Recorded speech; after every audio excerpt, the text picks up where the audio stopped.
leitura e produção textual, que é algo que a gente aplica um pouquinho mais em sala de aula, tá?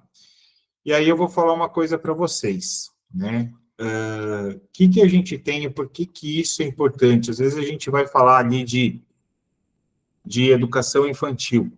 Por que eu vou falar de produção textual? Alguém saberia me falar para a gente poder começar isso daqui? Para a gente poder começar a falar desse tema? Por que eu vou falar de produção textual, por exemplo, na educação infantil? Leitura, então, né? Leitura e produção textual. Tem prova aí, por exemplo, Jundiaí vai cair produção textual na nossa... Vai cair dissertação, por exemplo. E por que aqui a gente tem leitura e produção textual?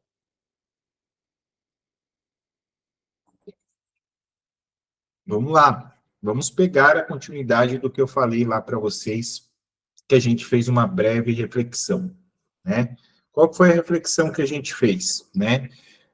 Eles terem pensamentos críticos, né? Ou seja, a gente ter uma metodologia para dar continuidade e transformar em cidadãos críticos, tá certo? Ou até mesmo reflexivos, né? Esse é o nosso papel. E, querendo ou não, esse é um dos principais objetivos da nossa prática da leitura e da escrita na escola, né? Por quê? Porque a partir dele a gente consegue incentivar nossos alunos, né, a questionarem os próprios textos que os professores estão lendo, né, analisar diferentes pontos de vista, formarem próprias opiniões e assim por diante. Então, quando eu falar de leitura, a gente sempre tem que pensar numa leitura crítica, né, a fim da gente conseguir auxiliar aí os nossos estudantes a se tornarem cidadãos informados, ou seja, com informação e conscientes, né? E conseguirem aplicar isso no dia a dia deles. Bom, e com isso, né, a gente passa aí a importância, né, da produção de escrita, até porque isso tem que ser incentivado desde cedo, tá? Ou seja, conseguir capacitá-los a serem produtores de língua escrita. E aí eu volto no que a gente falou na última aula, falar de letramento, né? Pode produzir com as crianças, o professor é o escriba, eles criam e desenham, o professor relata, dar autonomia e independência, e assim por diante, né? Ou seja, essa parte que a gente vem falando do cidadão crítico, tá bom? E quando eu falo de produção da escrita, de a gente motivá-los e capacitá-los, né? Ou seja, apenas para eles não tornarem simplesmente os consumidores, né? E aí vem a parte que a gente tem que trabalhar diferentes gêneros textuais para isso, para que a gente possa oferecer diversas oportunidades para eles, né? Ou seja, propósitos, audiências e assim por diante, né? Essa escrita acaba trazendo aí, né, uma expressão, vamos dizer assim, de ideias, que é o que a gente falou agora há pouco na história da escrita, né? Ela vinha para expressar ideias, para relatar, para conhecer algo novo, poder estar relatando isso, e facilita muito. Para que os alunos, as crianças, sejam seres pensantes, perfeito. Então, ou seja, um exemplo disso seria muito a parte de oficinas, né, de escritas criativas e tudo mais, né? É uma forma da gente estimular os nossos alunos, tá? Essa realização de oficinas de escrita criativa, tá? E quando eu falo escrita criativa, não precisa ser o nosso alfabeto. Lembra que escrita abrange muito mais do que isso, tá? Tanto que, né, é uma forma da gente conseguir, né, que nem eu coloco aqui, transformar a escrita em um objeto de ensino, tá? Ou seja, é mais uma ferramenta que nós vamos ter aí para dar um processo contínuo na aprendizagem dos nossos alunos, tá bom? E, claro, a reflexão, que a gente vai usar a escrita como instrumento para reflexão sobre o próprio pensamento. Ou seja, né, vamos colocar aí que, querendo ou não, a reflexão é fundamental para o desenvolvimento que a gente vem falando, né? Isso vai fazer refletir todas as experiências, vai conseguir articular os pensamentos, dar sequência a eles, tá? E assim vai tornando eles mais claros, mais coerentes, né? E isso vai trazendo vários tipos de habilidades para o cidadão, nem vou falar para os alunos, tá? Então, é muito importante aí que a gente tenha aí diários de leitura e tudo mais para a gente poder estar fazendo essa parte, tá bem? E aí, quais são esses, né, continuando com esses objetivos, vamos dizer assim, né, mas vamos um pouquinho mais para dentro, né, vamos um pouquinho mais para o professor. O que a gente tem aqui, né? Qual o propósito, qual o sentido, né? Eu coloco assim, a leitura deve ser um objeto de ensino significativo para o aluno, ou seja, tem que ser, tem que ter um processo bem claro, né? O porquê que está sendo utilizada essa habilidade, né? Qual é a comunicação que é relevante naquele momento, né? O que vai motivar os alunos a quererem saber, a quererem tentar compreender a leitura, tentar incluir isso na vida dele e tudo mais, né? Então, devemos girar isso daí em forma, girar ao redor aí da comunicação, tá bom? Qual que é o principal parte? A gente pode falar, por exemplo, de ler uma notícia e discutir o assunto. Qual notícia? Do Rio Grande do Sul? Não, vamos pegar algo que seja de interesse naquele momento para os nossos alunos, tá bom? Para que as crianças sejam seres pensantes, tá? E um grande desafio que a gente tem, né, é conseguir integrar todos ao mesmo tempo, né, para que eles se tornem realmente ali incentivados, né, e tudo mais. Ou seja, eu não vou ensinar apenas a decodificação dos textos, mas sim a compreensão, tá? Lembra daquela parte que a gente falou do letrado, tá? Então, vou trazer seres letrados para a gente. Esse é o grande desafio, tá? E não simplesmente um leitor que não sabe colocar aquilo em prática, tá? E para isso vem, né, toda a metodologia. Ou seja, como que eu posso estar fazendo isso? Tá? Devemos contextualizar. Então, vou relacionar gêneros, né, ou diversos gêneros, que a gente vai falar daqui a pouco, né, para aquela habilidade que eu vou estar tratando. Né? Então, as atividades devem ser, né, relevantes para as crianças. E muitas vezes a gente faz isso, né, no universo dela. Escola, família, né? Então, ou seja, você traz para a sala de aula a história para ela falar. Você pode trazer canções, brincadeiras e tudo mais. Ou seja, a gente cai aí nas estratégias lúdicas, né, para estar trazendo. Por exemplo, sei lá, os três porquinhos, né? E a gente vai abordando sobre isso daí, né? Chapeuzinho Vermelho e assim por diante, tá? Para quê? Para fazer uma dramatização, né? A gente pega a história clássica e faz uma dramatização quanto a isso, tá? E, de novo, vamos ter que estar ali vendo qual gênero que seria melhor estar trabalhando, tá? E além de, por exemplo, né, contação de histórias, jogos, que a gente falou das estratégias lúdicas, existe uma coisa que a gente acaba passando e a gente acabou de falar agora há pouco. Podemos utilizar também de atividades artísticas, né?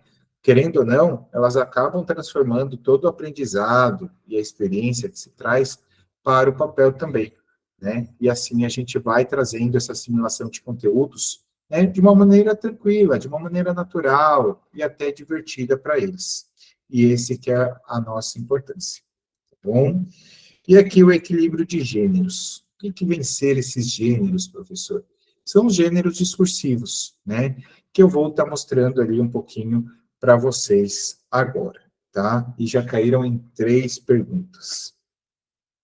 Só nas últimas 4 provas caíram 3, né? Então, vamos começar por parlendas, né? O que são parlendas? Né? Parlendas, querendo ou não, são aquelas rimas populares, né? Que a gente utiliza muito nas brincadeiras infantis, né? E eu falo muito isso hoje, né? Eu vejo a minha filha, por exemplo, tem 9 meses, e eu coloco lá, por exemplo, para ela escutar ali no carro, a galinha pintadinha. E aí vem todas as músicas e você vê a quantidade de rimas que são colocadas, né? Para quê? E aquela coisa fica na cabeça e não sai. É impressionante, pelo menos comigo, não sei com vocês, mas começa a ouvir isso daí. Então, querendo ou não, a parlenda, justamente por conta das rimas e tudo mais, ela traz uma facilidade muito grande de memorização. Por isso que isso daí praticamente não sai da cabeça, tá? E aí, o que você está introduzindo com a criança, né? Você está introduzindo ritmo, musicalidade, né? A língua da música, vamos brincar assim, né? E todo esse processo que pode levar ela à alfabetização, tá bom? Querendo ou não, também é muito divertido, né? E engaja todos eles para estar praticando, tá bom? Agora vamos para a poesia lírica. O que a poesia lírica é? Ela se caracteriza muito pela expressão de sentimentos, tá? Ou seja, estou falando de emoções. Ela, por ser poesia, na maioria das vezes, ela está escrita em versos, né? Mas só que ela quer pegar ali o leitor, né, para capturar momentos de dentro dela, né? Vamos dizer assim, íntimos. Mas muitas vezes é subjetivo, tá? E, querendo ou não, aí você fala, nossa, professor, mas na educação infantil, né, que eu uso uma linguagem tão simples, né, como que eu vou introduzir uma poesia lírica, né, que ela pode ajudar as nossas crianças? Ela vai ajudar, isso daí que eu falei para vocês, exatamente as emoções, né, ela vai conseguir explorar essas emoções, né, e, querendo ou não, novamente, de uma maneira muito criativa. Tá? Então, poesia lírica, né, pense bastante aí em emoções pessoais, que vai trazendo. A maioria das vezes escrita em versos, mas uma coisa, tá, pessoal? Eu nem ia falar essa coisa dos versos, nem coloquei aqui para não atrapalhar. Ah, mas a parlenda não pode ser em verso? Pode. A poesia pode ser em verso? Pode. Então, toma um pouquinho de cuidado, tá bom? Aqui eu posso citar, por exemplo, deixa eu ver um cara que eu conheço, Vinícius de Moraes, por exemplo, tá? Os Cecília de Meireles, né? Vinícius de Moraes. Porque aí vocês podem colocar, vocês podem estar relacionando um pouquinho, tá bom? Vinícius de Moraes, Cecília Meireles, e assim por diante, tá? O épico, né? Coloco aqui que são longas narrativas de feitos heróicos e grandiosos, tá? Ou seja, esses tipos de história geralmente acabam envolvendo personagens de heróis, né? Que enfrentam desafios, enfrentam aquelas aventuras extraordinárias e assim por diante, né? E o épico, né, querendo ou não, acaba sendo muito importante para a educação infantil. A gente já falou muito disso, né? Por quê? Acaba oferecendo exemplos de coragem para eles, moralidade, superação, né?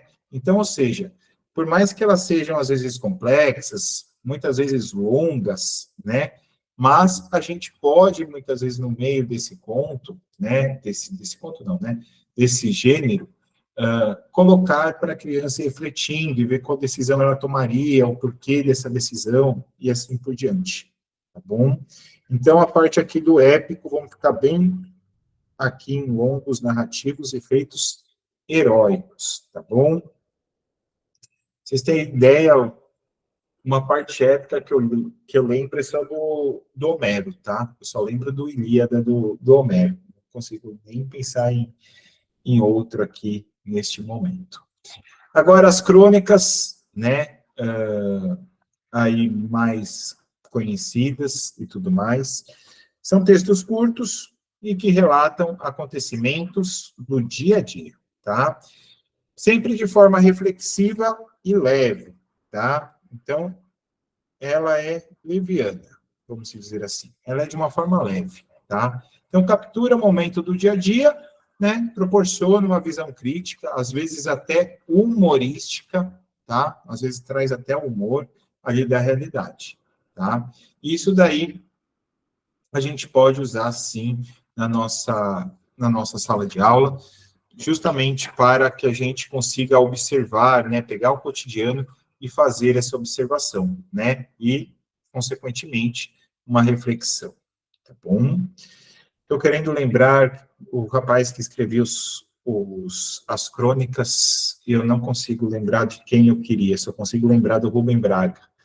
Quem que escrevia muita crônicas, aparecia muito na Folha de São Paulo. Isso, Veríssimo, obrigado, era esse carinha que eu queria lembrar. Luiz Fernando Veríssimo. Obrigado. Fernando Sabino.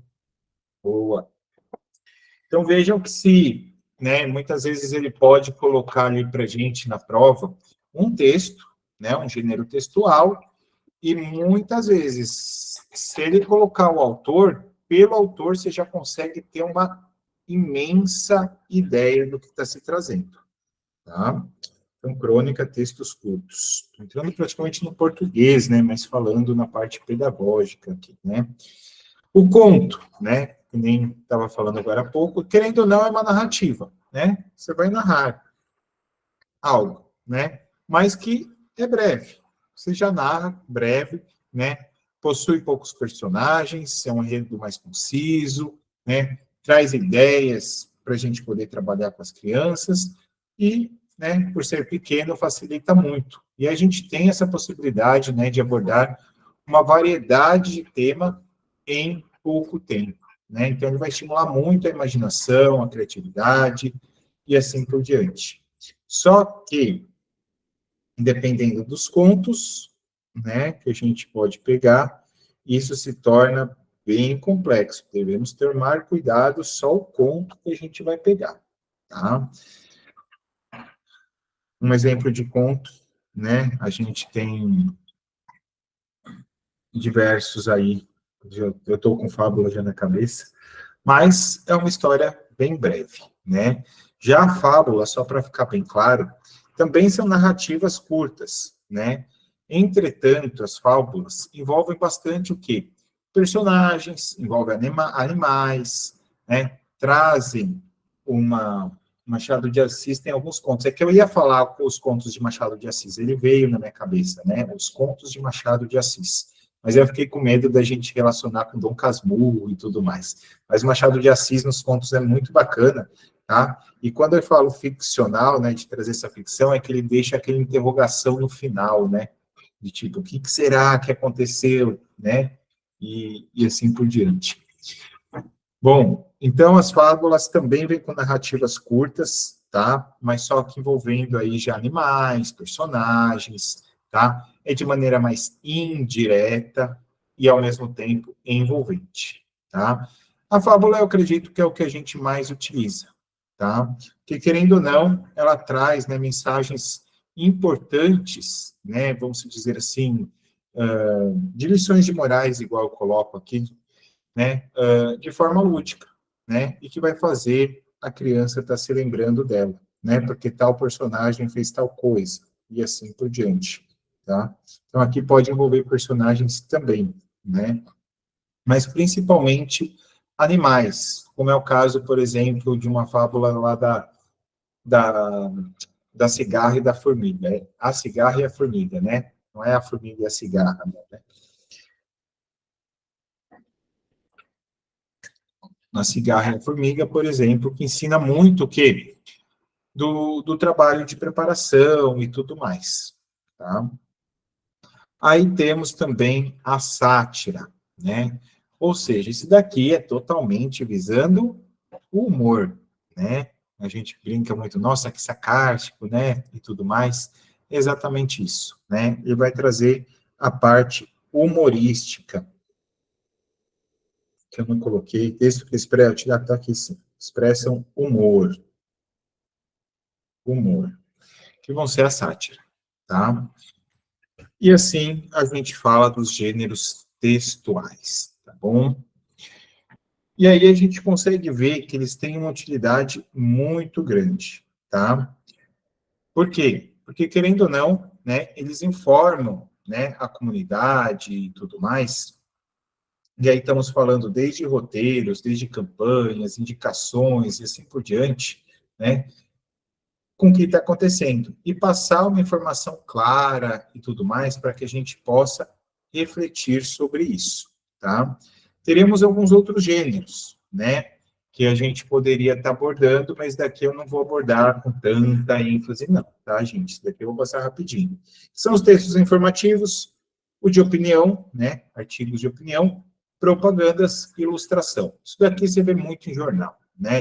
Literalmente, jornal de papel ali é o que você vai estar vendo, né? O artigo de opinião, muitas vezes vem na primeira, na verdade é o contracapa, né? Propagandas lá no meio, ilustração, tem bastante para poder estar mostrando. E a informação, né, que muitas vezes pode vir até em forma de tabela, gráficos e tudo mais, mas podem ser textos também, né, mas que que esteja fornecendo aí conhecimento, tá bom? E além dessas, a gente tem as sequências textuais: descritiva, narrativa, argumentativa, explicativa, injuntiva e dialogal. Vamos começar aí falando um pouquinho da descritiva. O que ela já diz? O nome já diz, né? Descreve, vai descrever. Então, ou seja, ela é usada para descrever características de uma pessoa, de um lugar, uma receita, né? Então, ou seja, ela vai focar muito, né, no aspecto sensorial, vamos dizer assim, para proporcionar algo claro e detalhado, tá? Claro e detalhado, tá bom? Então, ela acaba se tornando uma ferramenta muito importante para os nossos alunos, porque desenvolve o quê? A observação, né? E aí, a habilidade de estar passando isso, tá? Detalhes de forma precisa, né? Então, ou seja, isso eu consigo fazer de forma falada também, tá? Então, temos aí a descritiva, que significa descrever, tá? A narrativa, que vai narrar, né? Ou seja, vai contar, né? Ou seja, é algo que tem início, meio e fim, né? Pode ter personagens, o enredo, o espaço e assim por diante, tá? Essa é a narrativa, onde a gente, além do início, meio e fim, né, que a gente pegou, mas só que acontece, os eventos acontecem de forma coerente e também lógica, tá bom? Isso daí é um texto muito usado nos contos, nos romances, nas fábulas. As fábulas entram aqui, ó, na narrativa, né? Porque tem início, meio e fim. Tá bom? Já a argumentativa, ela já é usada para defender um ponto de vista, ou seja, se argumenta, se dá o seu ponto de vista, né? Você exprime a sua opinião. Então, essa é a parte argumentativa. E aí, logicamente, você pode ter evidências, contra-argumentos, né? Mas, enfim, isso daqui é muito para realizar a parte crítica, né? Quando eu falo crítica, não é criticar no bom ou no mau sentido, é uma crítica, né? Você não está pegando minha caneta aqui. Crítica. Uma análise crítica do que está acontecendo, tá? Nem, por exemplo, falaram essa semana de parar o Campeonato Brasileiro por conta das enchentes no Rio Grande do Sul. Aí, o que acontece? Os times poderiam falar não ou sim, mas eles falam não, pois, e aí vem uma explicativa. Ou, se não, poderia haver um argumento, né? Isso é um absurdo por conta disso, disso, daquilo. Aí você pode usar o argumento, tá bom? Porque a explicação que eu vou entrar aqui, né, ele vai explicar um conceito, né, um processo, um fenômeno, né, também vai vir de maneira clara, né, e detalhada, assim como a narrativa. Só que ele explica, ele não narra, tá bom? Então, isso é muito usado aí para manuais, por exemplo, né? Ele explica um conceito ou um processo. Pensa nos manuais, aqui é um bom exemplo, tá? Um processo tecnológico e assim por diante. Aí temos a injuntiva, né? Que instrui o leitor a realizar uma ação, tá? Ou seja, aí esse tipo de texto é encontrado muito em procedimentos, né? A gente fala que a gente ajuda os alunos desenvolver habilidades e seguir instruções, tá? Para realizar tarefas práticas, tá bom? Então, a injuntiva, ele leva para realizar uma ação. Ah, já tem aqui, ó. Já tem aqui. Ele vai realizar uma ação, tá bom? Então, instruir, por exemplo, como montar um objeto, como eu falei para vocês. E o dialogal, que eu acho que desses é o mais simples de estar, que é o mais diferentão de todos. Oi? Seria o manual? Isso, seria o manual. E o dialogal, por exemplo, né, que aí já apresenta uma conversa entre personagens, né, utilizada muitas vezes para teatro, para roteiros, diálogos narrativos, né, enfim. Esse daqui consegue aí uma produção mais tranquila de diálogo, tá bom? Tirinhas, gibis, o dialogal, né, Turma da Mônica, seria maravilhoso, tá bom? E aí, não vou falar de aspectos psicolinguísticos, tá bom? Porque já abordamos aí na outra aula, quando falamos de letramento e alfabetização. E aí vamos para as questões para poder entender como que a banca cobra isso da gente. Então, bora lá, pessoal. Questãozinha número 8.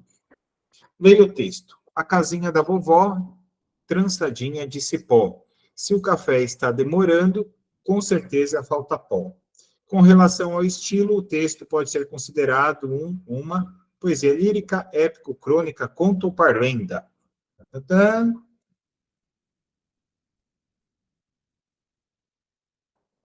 Bate pronto esse daí? Ah, veio em forma de versos. Ah, professor, já fiquei na dúvida entre poesia e parlenda, né? Pequenininho, já tende a ser mais parlenda. Mas daí você também vê a rima que acontece. Fechou. Aí não tem erro, né? Então, nós temos aí uma parlenda, tá bom? Muita atenção nessa rima, nessa sílaba e assim por diante.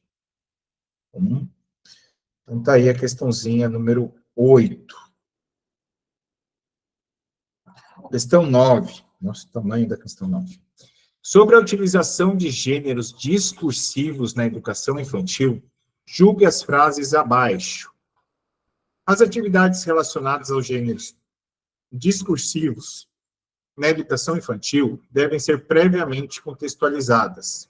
Isso envolve trazer para a sala de aula gêneros que façam parte do universo infantil, como história, canções, brincadeiras, entre outros. E aí, correto ou incorreto? Relacionadas a gêneros discursivos na educação infantil devem ser previamente contextualizadas. Corretíssimo. Isso envolve trazer para a sala de aula gêneros, tá certo? Que façam parte do universo infantil, correto? Com histórias, canções, brincadeiras, entre outros. Perfeito. Então, alternativa 1, alternativa. Afirmação 1, correta. Afirmação 2.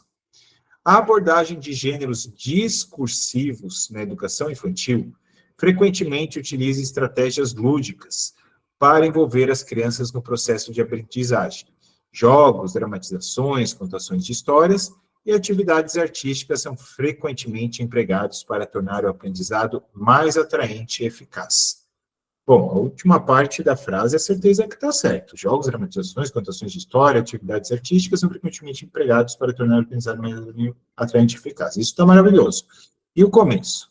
Abordagem de gêneros discursivos na educação infantil frequentemente utiliza estratégias lúdicas para envolver as crianças. Ah, perfeito, né, gente? Perfeito, perfeito. A 2 também está correta. E número 3.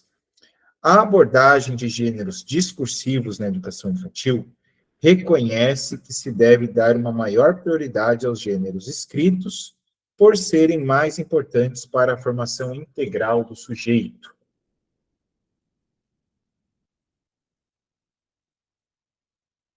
Errado? O que está errado? A abordagem de gêneros discursivos na educação infantil reconhece que deve dar uma maior prioridade aos gêneros escritos. Em que momento que a gente falou que tem que ser mais uma coisa do que outro, né? Não, é uma relação, a gente abordou vários, né? A gente abordou vários, justamente para a gente conseguir trazer todos para dentro, né? Vamos brincar assim, né? Então, A3 está errado. Assim, ficamos apenas com E2, que está na nossa alternativa, a letra D de dado. Tranquilo, eu vi que alguém colocou C, eu acho. Ficou claro porque a 3 está errado, teve algumas pessoas que colocaram letra C, ou viu aqui errado, né? Ficou A, B, C e D, né? Isso às vezes acontece por conta só da forma que está acoplado aí no slide. Então, vamos para a questão 10. Leia o texto abaixo. Nossa Senhora. Era uma vez um fazendeiro. Gente, veio com o texto contando alguma coisa, eu vou direto para a pergunta, tá? Cadê a pergunta aqui? Então, assim, só aqui, ó. Na última linha. Com relação ao estilo, o texto pode ser considerado um ou uma. Gente, começou com era uma vez. Era uma vez. Só para começar, era uma vez, gente. Matou a questão. Ou não? Vamos ler? Era uma vez um fazendeiro que tinha uma galinha. Um dia ele percebeu que a galinha havia botado um ovo de ouro. Então ele pegou o ovo e foi logo mostrar para a esposa. Olha só, ficaremos ricos. Assim foi até a cidade e vendeu o ovo por um bom valor. No dia seguinte foi ao galinheiro e viu que a galinha tinha botado outro ovo de ouro, que ele também vendeu. A partir de então, todos os dias o fazendeiro ganhava um ovo de ouro de sua galinha. Ele ficava cada vez mais rico e ganancioso. Certo dia teve a ideia e disse: O que será que tem dentro desse ovo, galinha? Se ela bota ovos de ouro, então deve ser um tesouro dentro dela. E então matou a galinha e viu que no seu interior não havia tesouro nenhum. Ela era igual a todas as outras. Assim o rico fazendeiro perdeu sua galinha dos ovos de ouro. E aí? Tem uma lição de moral, né? Tem uma lição de moral.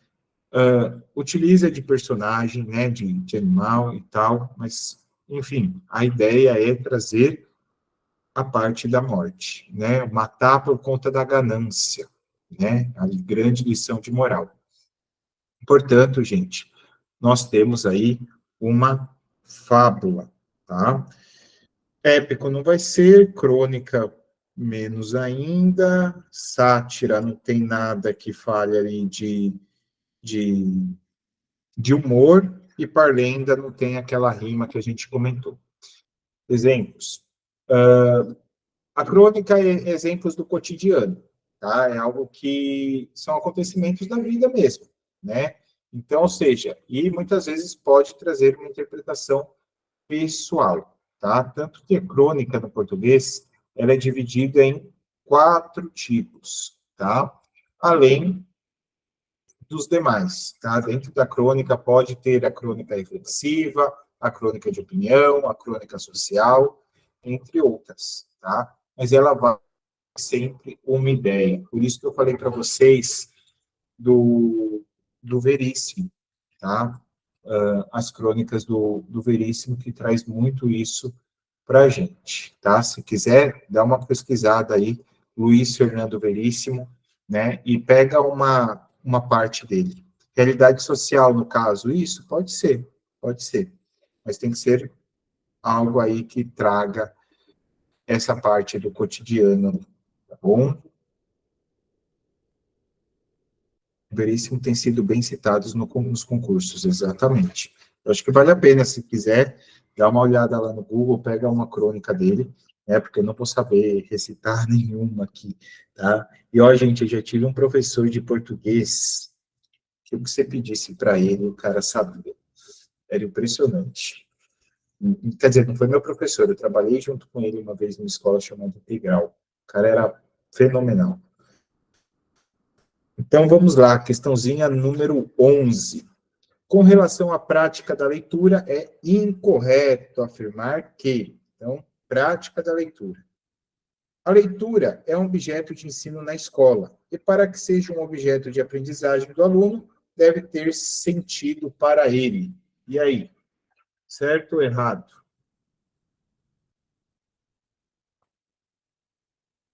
Certo, né? Tem que ter sentido, tanto para todo mundo ali, né? Porque senão não vale de nada. Correto. Cada situação de leitura apresenta um propósito didático. Lembra que a gente falou dos propósitos? Serve, né? Até os gêneros vão servir para isso. O de ensinar conteúdos constitutivos da prática social da leitura. É para isso que a gente quer formar eles letrados, para se tornarem críticos, tá? Cada situação de leitura apresenta um propósito comunicativo, perfeito? Relevante a partir da perspectiva atual do aluno. E juntou a letra A e a letra B e fizeram a letra C, né? Letra D. O desafio da escola, atualmente, é o de integrar todos os alunos à cultura do escrito e o de conseguir que todos cheguem a ser leitores e escritores. Até complementaria, né? Leitores e escritores críticos, né? Ou reflexivos. Vou deixar até a letra D meio em aberto aqui, tá? Se bem que ele não. Se ele tivesse colocado apenas cheguem a ser apenas leitores e escritores, aí estaria errado. Aí era certeza que estaria errado se tivesse um apenas aqui, né? Mas vamos lá. Letra E. O objetivo principal da escola é ensinar a decodificação da escrita, sendo a prática da leitura uma iniciativa do próprio educando. Leitura vai ter que ser uma iniciativa do próprio aluno, e decodificação da escrita, isso daqui é apenas... Isso daqui é o quê? Quando eu só ensino a decodificação da escrita, vocês lembram que é, enquanto a gente assinala a letra E, porque ela está errada? Alfabetização, muito bem. Isso é alfabetização. E eu não quero só alfabetizar os estudantes, eu quero letrá-los. Tá? Então, incorreta aí, alternativa E, muita coisa incorreta na letra E. Essa daqui não tinha nem muito por onde a gente sair.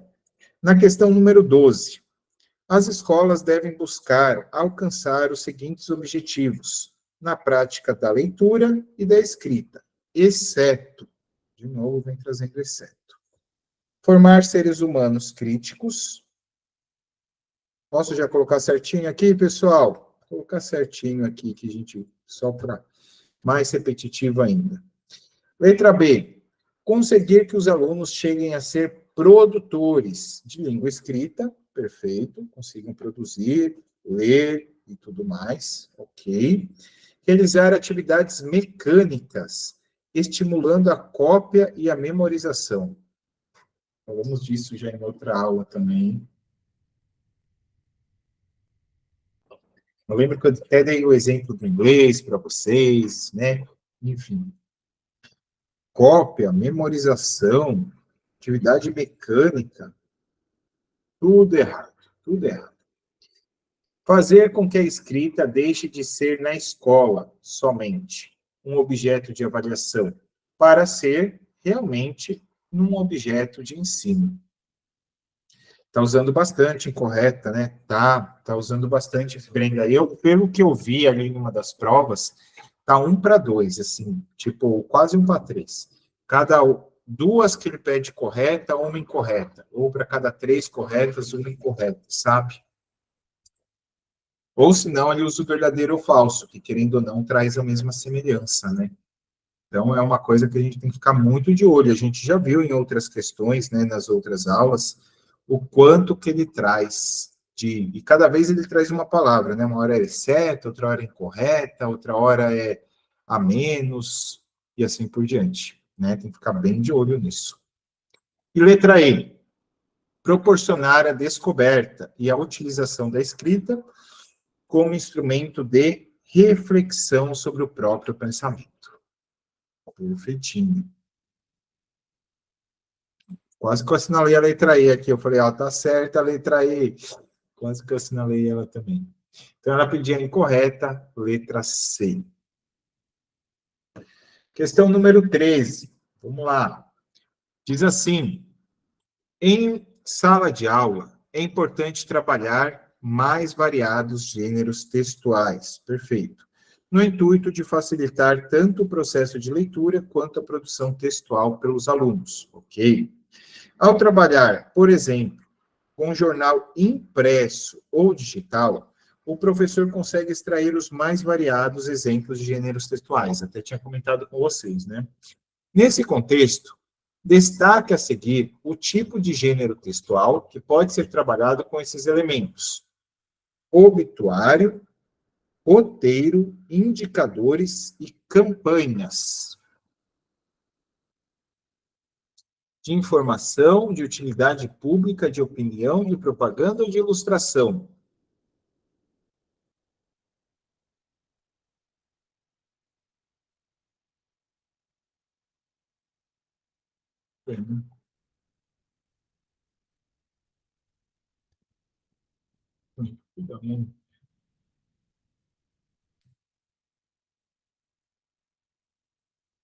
Então, se a gente for ver informação, não vai ter campanha, né?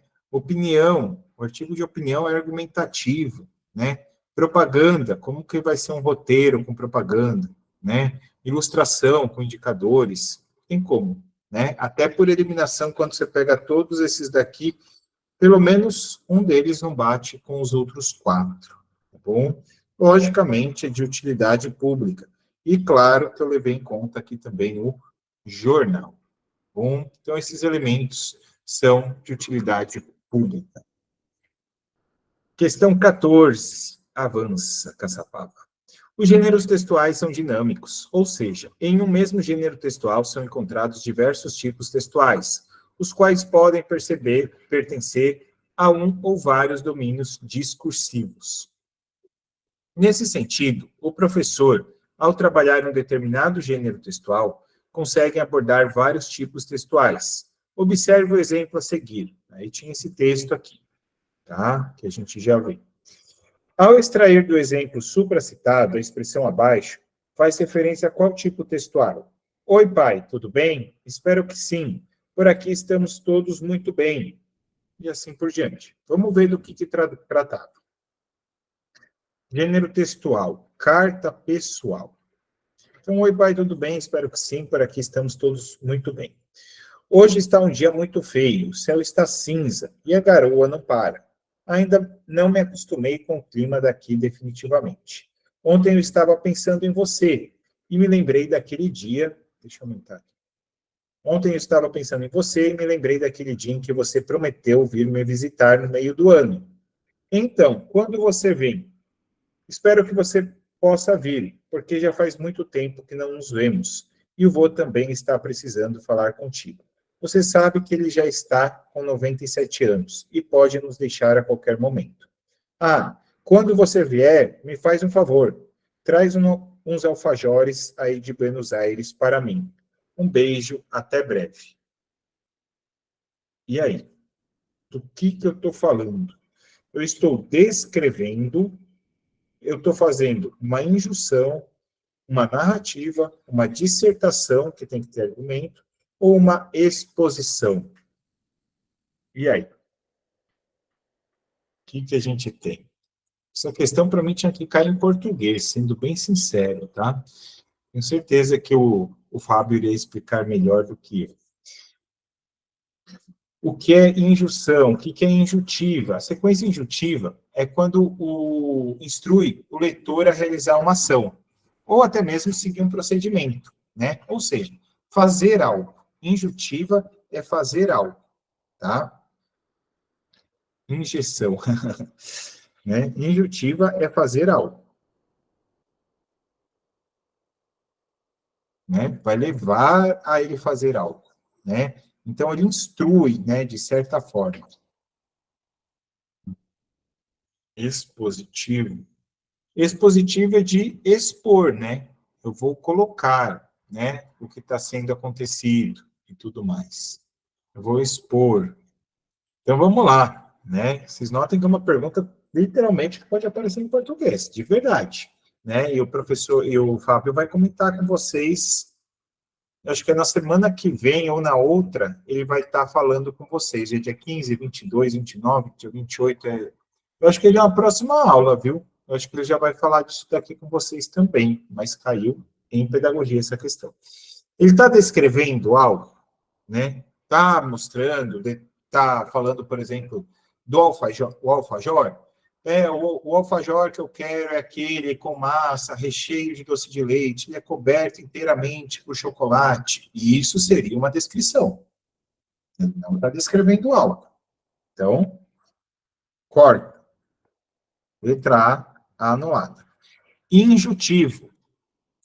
Ele está imprimindo muito forte, mas ele está levando o leitor a fazer algo. No caso, o pai dele. Ele está instruindo o pai dele a fazer algo? Mariana, acho que sim. Quem mais?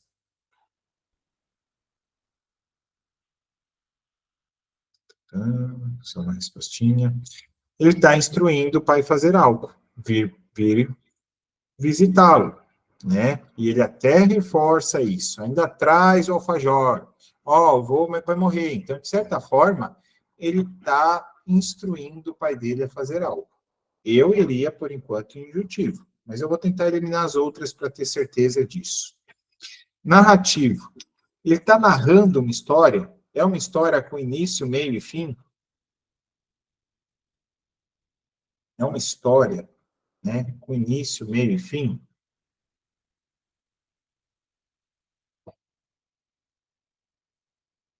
Não é uma história, certo? Não é uma narração. Tipo, por exemplo, o vô ontem fez isso, nem dá para ser com o vô, né? Teria que ser a narração de algo que aconteceu, que já terminou, né? Então, a narração precisa ter o começo, meio e fim. Qual que foi o fim disso daqui? Qual que é o final? Não tem, né? Tanto que o final é uma pergunta, né? Então, narrativo está fora. Dissertativo, menos ainda, né? Porque aí deveria ser algo relacionado com dissertação, né? Ou seja, colocar argumentos. E na dissertação tem que ter conclusão. Qual que é a conclusão que a gente chega? Qual a conclusão que ele passa aqui no texto? Nenhuma, né? Não foi concluído, né? Não tem? Portanto, aconteceu isso. Logo aconteceu isso, né? Se fosse um texto, por exemplo, ele falando, pai, você não veio visitar, né? E com isso, você deixou de ver, tá, colocou todos os argumentos e no final, portanto, você não vai mais conseguir ver o seu pai, por exemplo, né? Aí seria uma conclusão. E expositivo é expor, né, algo que está acontecendo, expor, né, o visual, às vezes, e assim por diante, que também não, porque ele traz algo, né, de realidade aí. Portanto, a alternativa correta, letra B de bola. Tipologia textual são 5. E vamos para a penúltima questão, bastante questõezinhas hoje, só para vocês verem como as questões são semelhantes, né? Se a gente pegar, tivemos uns 3 tipos de questão, né, nessa segunda parte de cada uma. Na questão 15, na literatura, é possível verificar que alguns aspectos psicolinguísticos interferem no processo de alfabetização. Além disso, observa-se a prevalência de 4 níveis de evolução da escrita. A partir dessas duas afirmativas, assinale a alternativa que possui um erro em sua elaboração. Acho que essa questão devia estar na aula passada, né, pessoal? Mas é bom que daí a gente consegue aí estar relembrando. Então, vamos lá. Letra A. A aprendizagem da língua escrita depende, fundamentalmente, de habilidades consideradas como pré-requisitos para que a criança possa ser alfabetizada. Certo ou errada? Essa alternativa A, aprendizagem da língua escrita depende fundamentalmente de habilidades consideradas como pré-requisitos para que a criança possa ser alfabetizada. E aí eu pergunto para vocês, quais que seriam esses pré-requisitos que a gente precisa, né? Que são tão fundamentais assim? Não tem, né? A aprendizagem depende fundamentalmente de habilidades consideradas como pré-requisitos. Quais que são esses? Tem. Então, letra A, incorreta. É isso que ele pedia, né? Assinale a alternativa que possui um erro em sua elaboração. É isso mesmo. Então, alternativa A já. Mas vamos lembrar as demais. No nível pré-silábico, pode aparecer pseudoletras ou números. Correto? Lembra que o pré-silábico era o primeiro de todos. Então, poderia aparecer até símbolos, tá? Sei lá, quadradinhos, por exemplo, sem problemas. Então, letra B, correta. C. O fracasso ou o sucesso da alfabetização depende da compreensão acerca do nível da evolução conceitual da criança, né? Ou seja, a compreensão que vai levar ela a evoluir, compreender o som com a escrita, né, a fonética com a simbologia. No nível silábico, a escrita pode ser trazida em um dos mais importantes esquemas construídos pela criança durante o seu desenvolvimento. Então, no nível silábico, é quando ela representa uma letra por sílaba, né? A criança pode ser traduzida em um dos mais importantes esquemas construídos pela criança durante seu desenvolvimento. Perfeito. E letra E, no nível silábico alfabético, caso o adulto não tenha uma compreensão correta sobre essa etapa, poderá julgar que se trata de um retrocesso ao achar que a criança está omitindo letras. Achei bem bacana essa alternativa, está correta, né? Lembra que a gente falava do cavalo, por exemplo, que ela poderia vir assim, ó. E aí, o professor, né, o adulto, vai falar assim, ó, tá faltando o A aqui, eu acho que ela tá piorando e que não sei o que lá, porque ela está omitindo letras. Não, está correto, está no silábico alfabético. Muito bem. Então tá aí a questão 15 e vamos agora para a última questãozinha, que traz assim: ao analisar a produção de textos dos diferentes gêneros discursivos, é possível focalizar esses gêneros com base na textualidade e na maternidade do texto.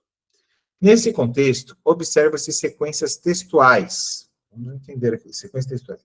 Descritiva, narrativa, argumentativa, explicativa, injutiva e dialogal. Ah, foi isso que eu passei para vocês. A partir dessas sequências textuais, assinale a que corresponde ao seguinte efeito pretendido: fazer o destinatário agir segundo uma direção para atingir um objetivo. Narrativa, descritiva, argumentativa, dialogal ou injutiva.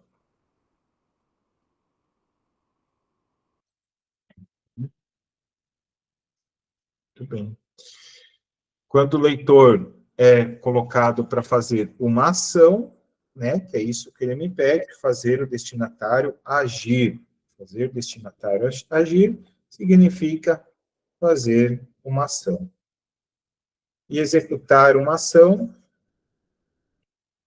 a gente está falando de forma injutiva, tá? Então, nota, né, não sei quem tinha me perguntado se as questões eram iguais, semelhantes, ou diferenciam muito. Olha isso, ó. Essa daqui foi de Lorena. Olha aquela da injutiva. Foi de Caçapava, foi agora, né? Trazendo a mesma ideia. Então, ou seja, elas começam a se assemelhar muito, né, as questões, mas claro que perguntam de forma diferente, né? Porque não vão copiar mais, né? Não vão dar Ctrl+C, Ctrl+V, tá certo? Então tá aí, aqui tá o gabarito, 15 foi a mesmo, foi. Tá aí o gabarito pra gente, né? Queria agradecer vocês que ficaram até o final, né, uma aula um pouquinho mais cansativa, eu sei disso, peço desculpa por isso, mas não tem muito o que eu fazer, né? A história, né, ou seja, eu tive que dar aula hoje de história e português. Vamos ser bem sinceros, né, pessoal? Foi uma aula de história e depois uma aula de português, tá? Mas espero que vocês tenham gostado, espero que vocês tenham compreendido. Dê uma lida no material, eu já deixei o material muito intuitivo, tá? Com as palavrinhas-chave, bem resumido aí, para que realmente vocês consigam também estar pegando.